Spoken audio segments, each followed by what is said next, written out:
So between the three RAW codecs, which one has the nicest noise? For me, it's the REDCODE RAW NE. Okay. Yeah, it looks best and it also preserves the colors in the best way. You're watching CineD, supported by B&H and CVP. Hi guys, I'm Johnny from CineD and I'm here with Gunther, my dear friend and colleague. Gunther, how are you? I'm fine, thanks. It's good to see you again, and we are actually we're running a lab test for the Nikon ZR. We had a final production unit. Usually we are waiting until we have the final firmware installed and not anything in beta.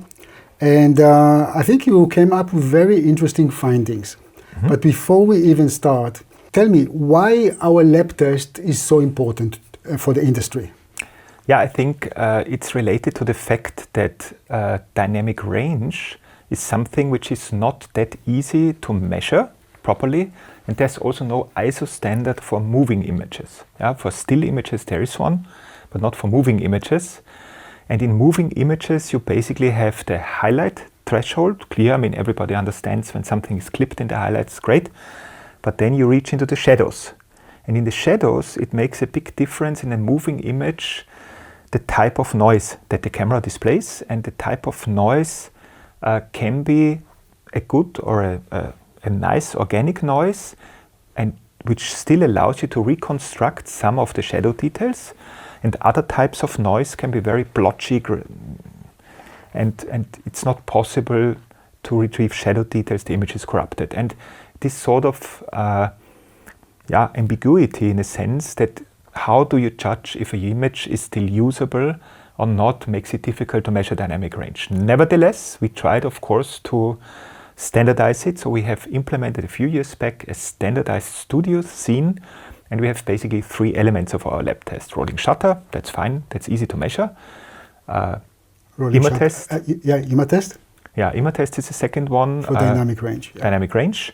IMA test is already a bit problematic in that regard, because IMA test is nice because it is very objective, because it's using a mathematical formula, basically the root mean square of the noise, that is found in a patch of our Xyla chart that you see in the background here.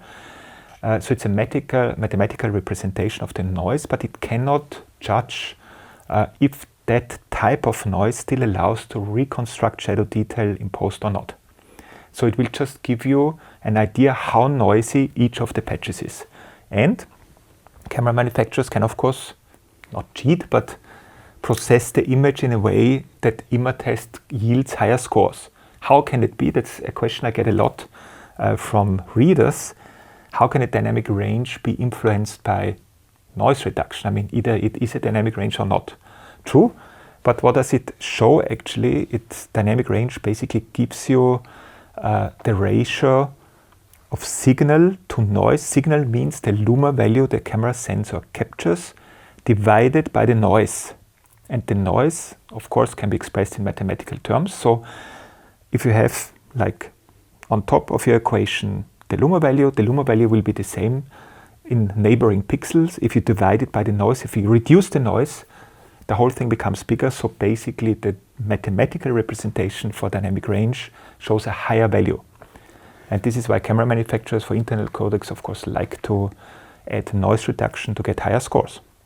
And the third element in our test is, of course, what we call the stress test for the sensor. Torture test, yeah.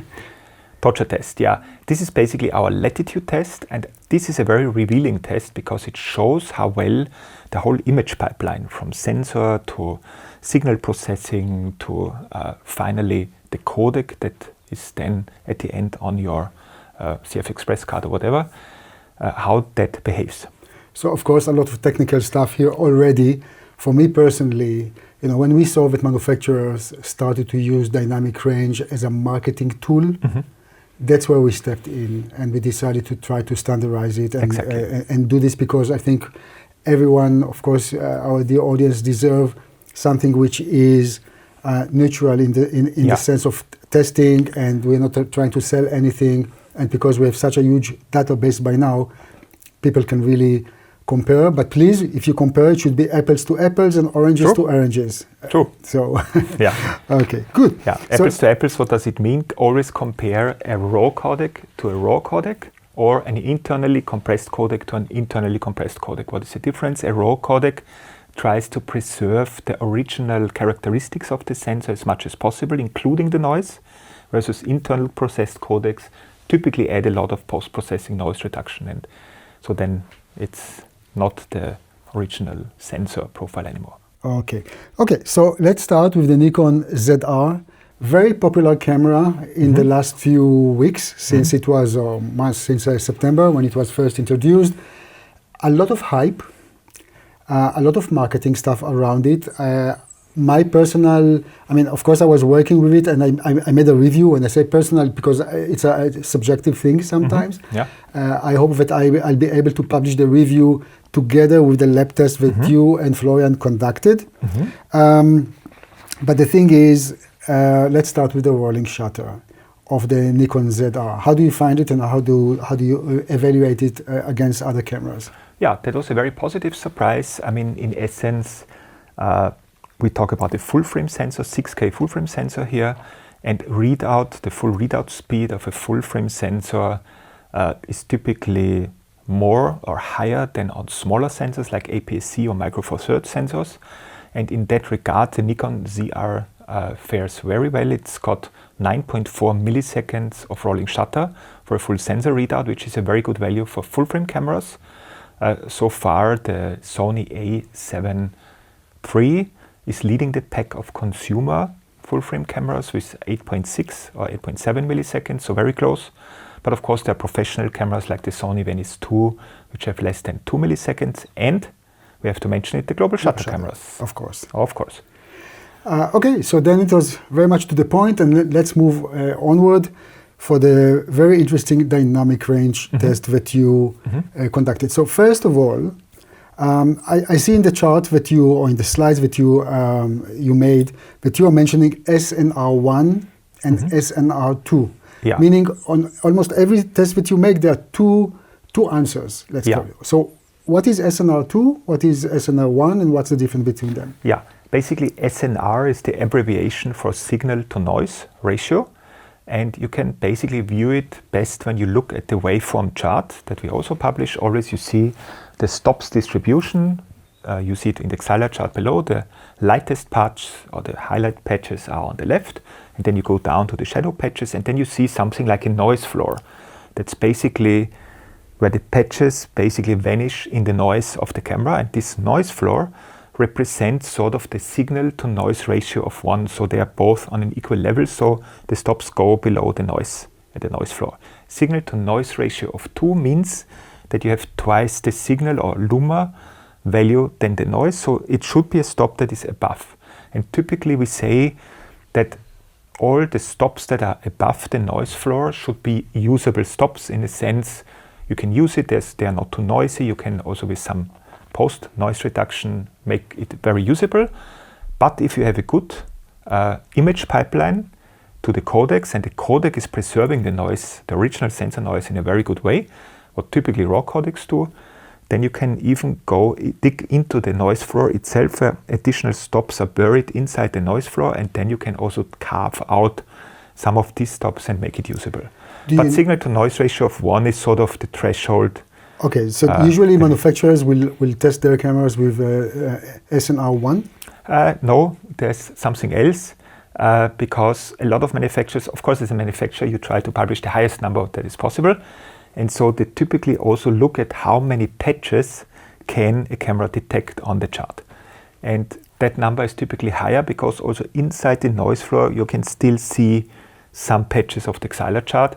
That's something that RED has been doing for a long time. That's why they came up with their very high dynamic range figures. But also other camera manufacturers are doing that. There was one, ARRI, that was not doing that. They always published signal to noise ratio of 2 figures. So they used the lowest of these 3 numbers, because they also mentioned that everything above the noise floor should still yield a usable image. And they claimed 14 stops, a signal to noise ratio of 2 for their popular range of Alexa cameras. And that's a superb result. You will hear later the numbers for ZR. They are much lower than that. Okay. So the Nikon ZR can record internally in 3 RAW flavors. Yeah. You compared one to each other to see which one is the best. We have the Red RAW, the R3D, we have Apple ProRes RAW, and we have NRAW, which is Nikon's own RAW. We didn't touch ProRes HQ, which the camera can also record, but then you also tested H.265 because this is an internal compressed file. If I'm not mistaken, the camera can do this in 8 and 10 bit, but only 420, not 422. Yeah. But that was important for us because that might be for people that don't want to work with RAW files. They might want to explore or think about working in H.265, and I think we have a solid opinion about these two, but in a second. So first of all, what are the two, because we're testing the cameras in the base ISO values of each RAW in this regard. What are the base ISOs of the Nikon ZR? Yeah, that's ISO 800 and 6400.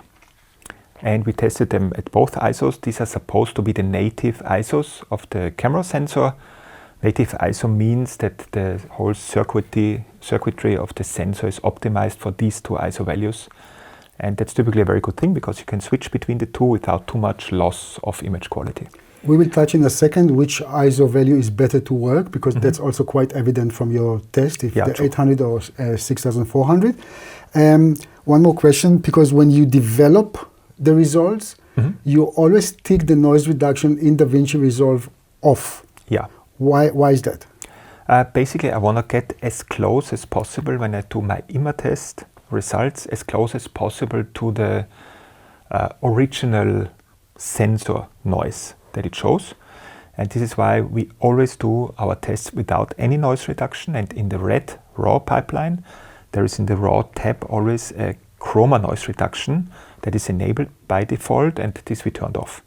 But we also do this for all the other cameras to get to get as close as possible to the pure RAW result of the sensor, the dynamic range of the sensor. Okay. Now, RED cameras in general, they are very well known for their highlight recovery option. Yeah.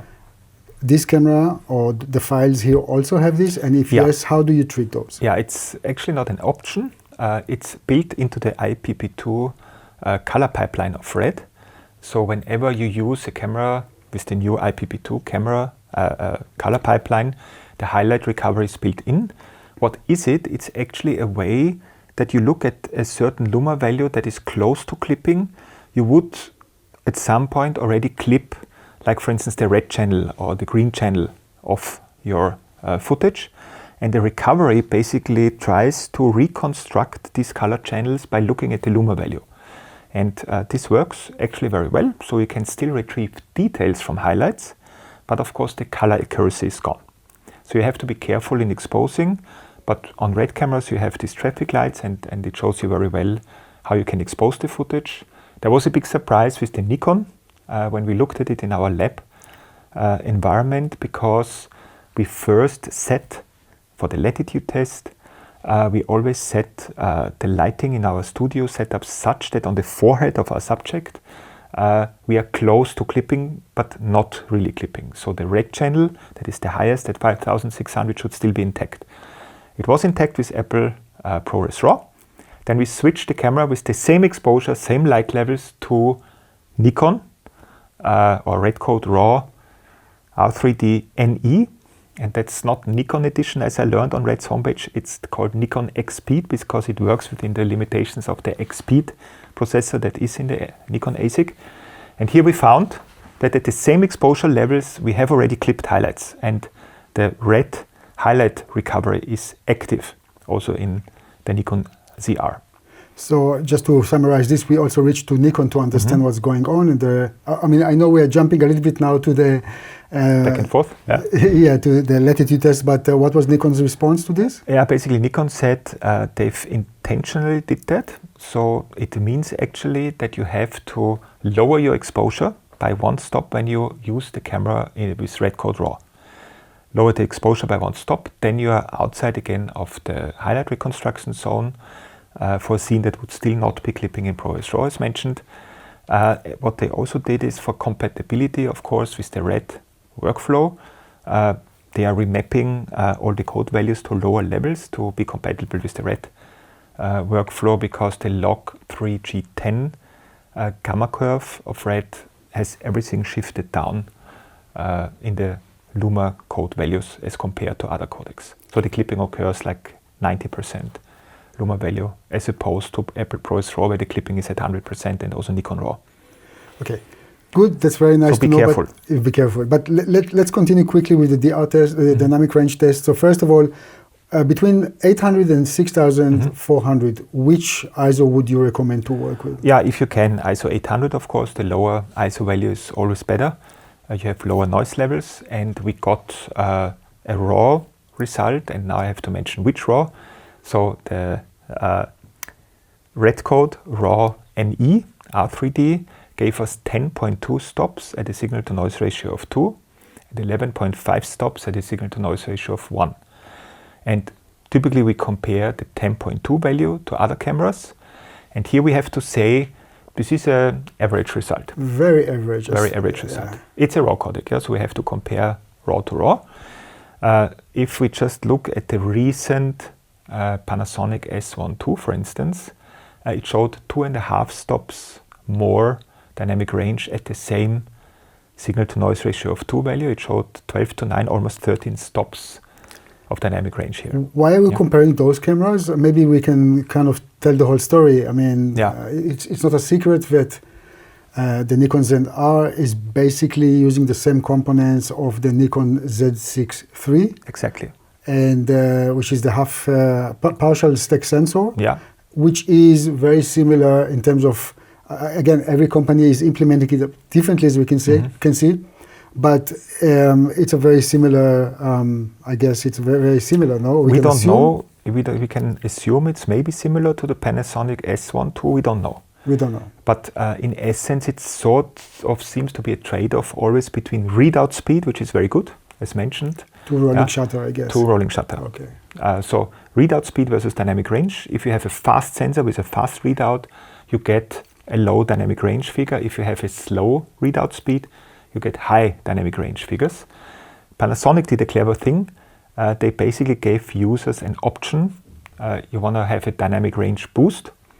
Then you sacrifice readout speed, but it would basically boost the dynamic range by doing 2 different readouts at different ISO values, and thus you can gain 2.5 stops with that mode, which is fantastic. Okay, so just not to confuse the people, the reason we are kind of comparing the Nikon ZR to the Panasonic Lumix S1 II, because both have partial stacked sensor. Yes, and they look similar on paper, but we cannot be sure if it is the same sensor.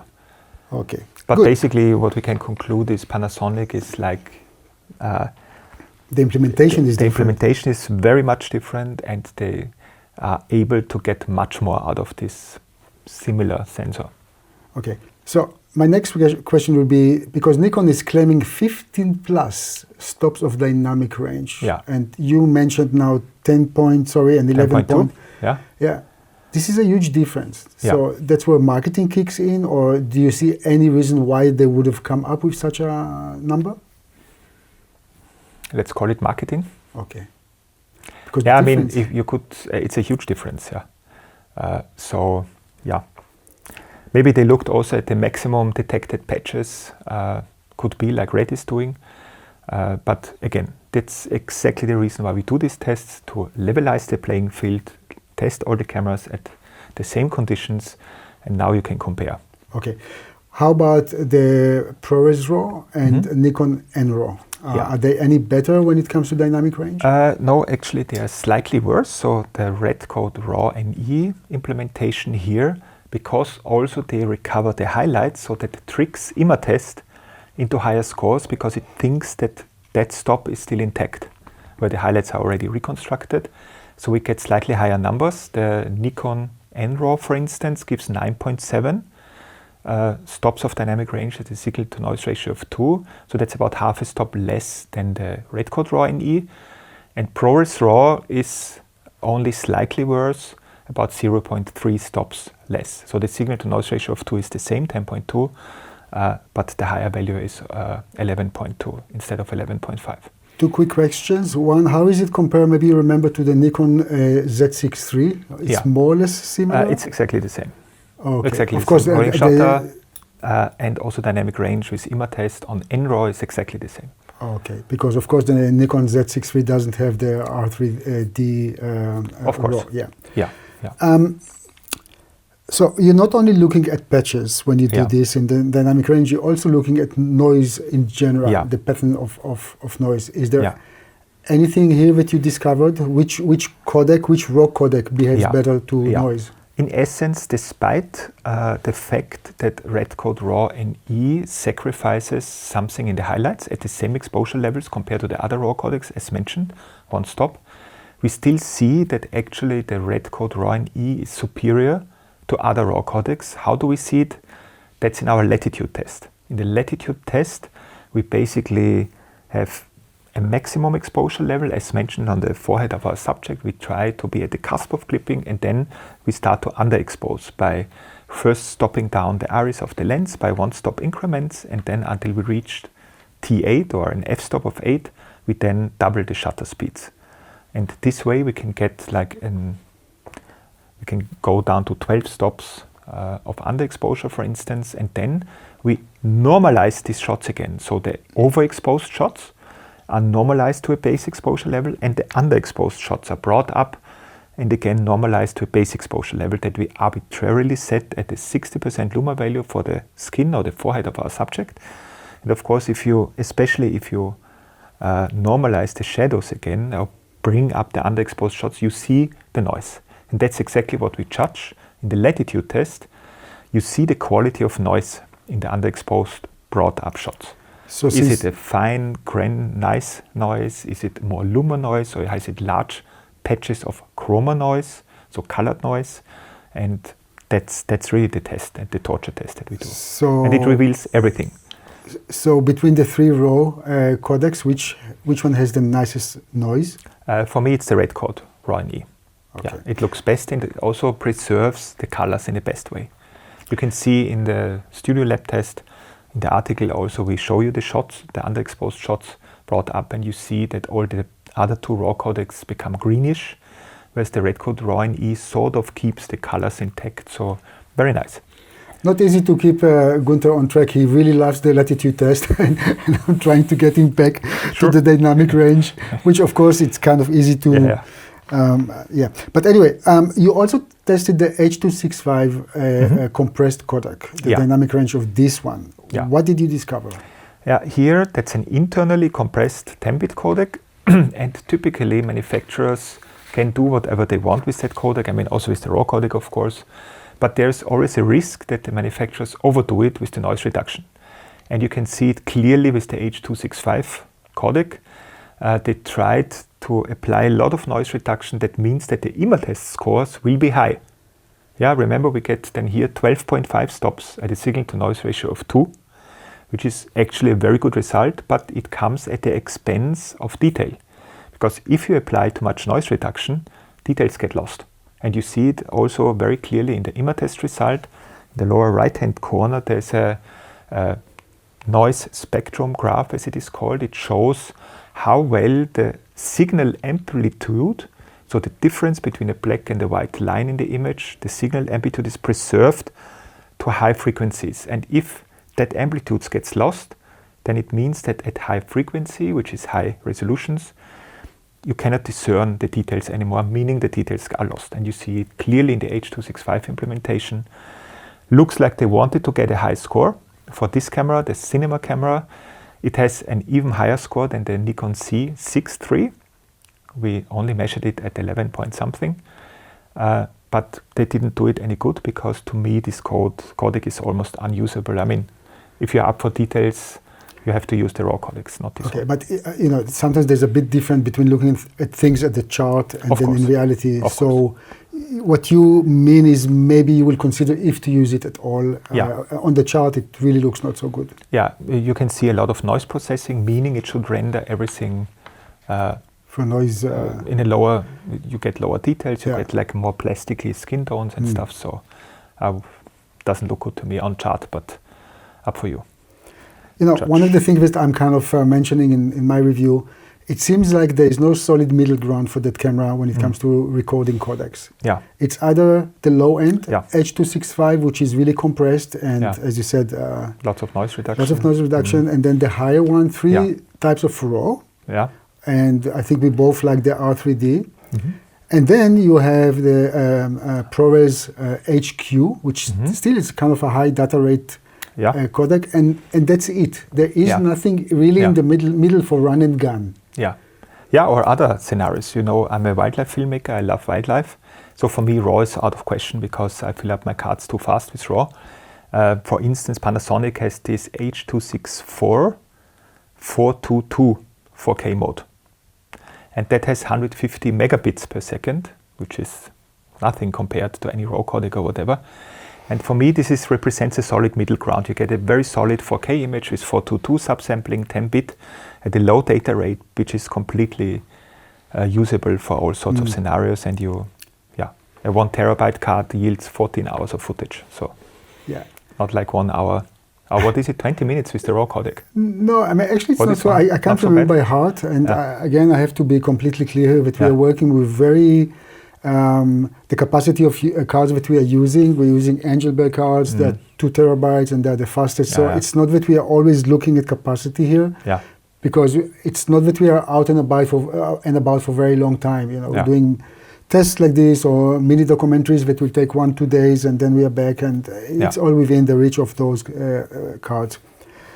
Okay, so anything else that you want to mention about either the dynamic range or the what we call the torture test, which is the latitude test? Yeah, I mean, we got finally the result also for the torture test, the latitude test. We got 8 stops of exposure latitude, which is also middle ground. A lot of recent cameras were able to achieve more. For instance, the Canon EOS R1 had 9 stops. The Sony A9 III achieved, with the global shutter, achieved 9 stops. The Panasonic S1 II even reached 10 stops of exposure latitude. And that is already in the territory of real cinema cameras. Because, for instance, an ARRI Alexa Mini LF managed a solid 10 stops. The Alexa 35 managed 12 stops. So an Alexa 35 has 4 stops more exposure latitude than the Nikon ZR. I mean, of course, the prices and everything, it's a complete different league, but just to give you the benchmark of it. So I think 8 stops is fine, is good, but we had recent consumer cameras, not so much more expensive, that show better potential here. So without being politically correct, would you call it a cinema camera? It's a very nice camera. For the price. It has internal RAW, fine, but isn't cinema supposed to be 24p? I haven't found this mode on that camera. It also will be challenging to film in anamorphic and so on. But let's leave something for my review. And I tell you guys, it's a nice camera. It's a very nice camera for the price, and the image quality is nice. For the Red R3D, I think what really puts me in this kind of combat mode a little bit is the huge marketing effort that we see behind the camera to call it cinema. I mean, in my review, I also refer people to, I think it's Nikon USA, just a press release with 30 times the word cinema, cinematic there, and that's a little bit too much. I guess that's why. Of course, I mean, you can shoot anything you want with this camera, something that could also potentially end up in the cinema, of course. But, I mean, you mentioned it several times already. Cinema is about storytelling, about lighting, about whatever. Filters, lenses, and so many other stuff. But that's a tool. Okay. It's a tool. A great tool. Yeah.